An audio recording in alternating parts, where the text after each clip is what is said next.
שמח, איזה כיף שחזרתם לערוץ שלי. התכנסנו כאן היום כדי לצלם סרטון DIY, לא צילמנו סרטון DIY מה זה מזמן, מאז שעשיתי DIY על איך עושים פצצת אמבטיה, אני חושבת שזה היה אחד הסרטונים הכי מוצלחים שלי. אז התכנסנו כאן היום כדי לצלם DIY בנושא של ציפורניים, וזהו, אני ממש מקווה שתהנו מהסרטון, ובואו נתחיל.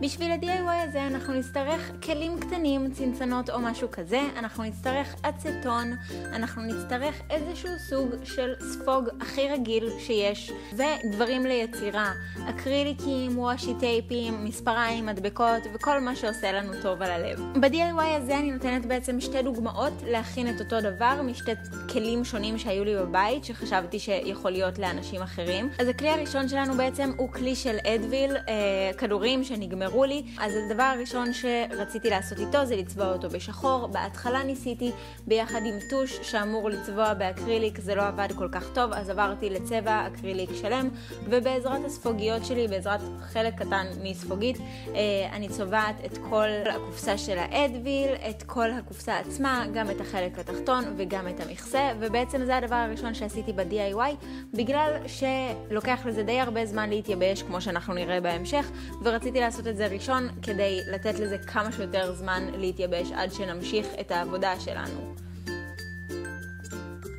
אז בעצם אני דואגת לצבוע הכל, אחר כך בעריכה של הסרטון שמתי לב שלא צבעתי את הכל עד הסוף, והיה יכול לצאת הרבה יותר יפה אם הייתי צובעת עד הסוף, אבל בכל מקרה אני שמה את זה שיתייבש בינתיים. הצנצנת הבאה שלנו היא צנצנת שמודבקות עליה מדבקות, שלא הצלחתי להוריד אותם במים. עכשיו די פשוט להוריד את הדברים האלה ביחד עם WD-40, אבל לאף אחד אין כוח או זמן בשביל הדבר הזה, אז פשוט הבאנו וושי טייפ.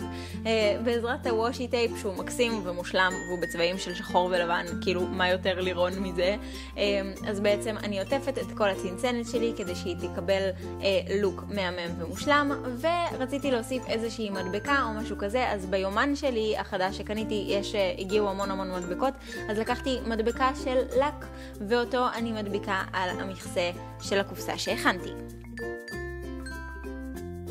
השלב הבא הוא בעצם, אני פותחת את הקופסה, ולתוך הקופסה אני רוצה להכניס את אחת מהספוגיות שלי. אני בעצם מקפלת אותה לחצי, וכשהיא מקופלת לחצי אני מכניסה אותה לתוך המכל.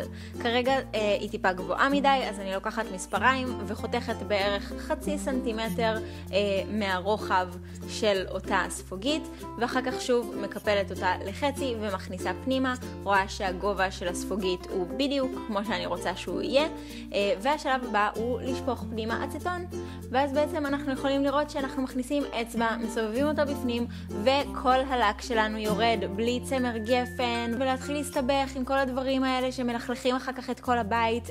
כלי ממש נוח לניקוי של לק. אחר כך בגלל שראיתי שהאקריליק שלי עדיין לא יבש, לוקח לו ממש הרבה זמן, אז החלטתי כבר לנקות את הלק שהיה לי מכל הציפורניים ולעשות לעצמי לק חדש בידיים.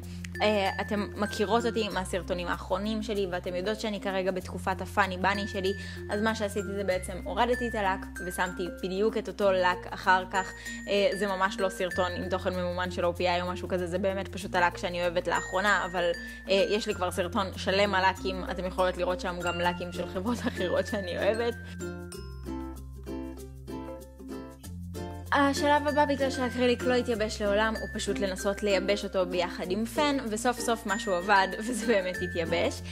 בקופסה של האדוויל, בגלל שהיא באמת צרה מדי, אז מה שעשיתי זה חתכתי את הספוגית לרצועות הרבה יותר דקות, ואז יכולתי בעצם להשחיל אותן אחת אחרי השנייה, מדדתי את הגובה שלהן, ובעצם עשיתי את זה ממש אחת, כאילו לא ספוגית אחת שמקופלת לחצי, אלא ממש רצועות של ספוגית.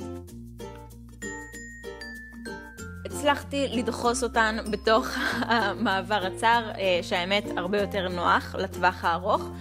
שוב הכנסתי את האצטון, והפעם רציתי לבחור מדבקה של משהו אחר. ראיתי שתי מדבקות של כזה בנות עם ציפורניים אדומות, של ידיים עם ציפורניים אדומות, אז החלטתי את אחת מהן להדביק על הכלי הזה. ובעצם זהו, זה כל ה-DIY הכי פשוט בעולם, וממש הרבה יותר נוח להוריד ככה לקים. ייי! זהו, זה היה כל ה-DIY. אני חושבת שזה ממש פשוט, זה גם משהו שאפשר ממש ליצור עם כל דבר שיש בבית, גם עם צנצנות מזכוכית, גם עם דברים מפלסטיק, עם וושי טייפים, עם אקריליק, באמת, עם הדברים הכי זולים והכי נגישים. אני חושבת שזה אחלה של DIY, זה יוצא בסופו של דבר תוצר ממש כיפי ונוח, שגם אפשר לעשות לו סטיילינג אישי כזה ולהתאים את זה ממש לחדר שלכם או לשולחן שלכם. זה משהו שאני באופן אישי ממש נהניתי לעשות, ואני מקווה שגם אתם נהניתם מהסרטון הזה. וזהו, אם נהניתם מהסרטון אני ממש אשמח אם תעשו לי לייק, אם תשאירו לי תגובה למטה, ואם מישהו עדיין לא רשום לערוץ שלי, אז אני ממש אשמח אם תעשו את זה על ידי לחיצה על הכפתור האדום כאן למטה, ואנחנו נתראה כבר בסרטון הבא. ביי!